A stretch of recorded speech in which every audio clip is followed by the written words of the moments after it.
Un mirlo se acerca al bebedero por la derecha.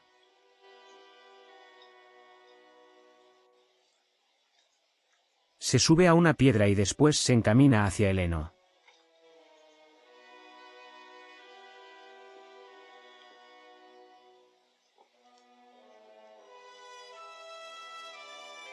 Se nota que está débil y descansa durante 15 minutos en el medio de la plaza.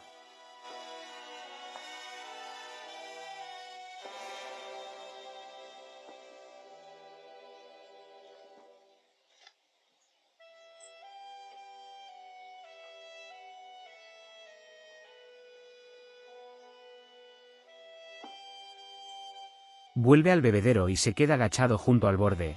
Pero hay demasiados mirlos cerca y decide volverse hacia el refugio de los arbustos.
Sufre su primera caída.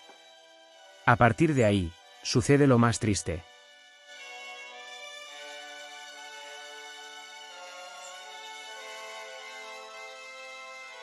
Dos mirlos lo flanquean y uno de ellos lo ataca.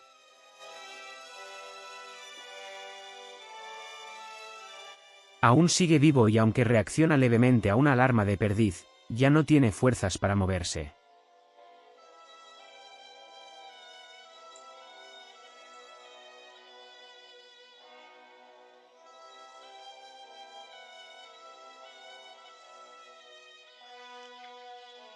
Dos horas más tarde se cumple su destino. Siempre atento, realiza su labor. Buen viaje, señor Mirlo.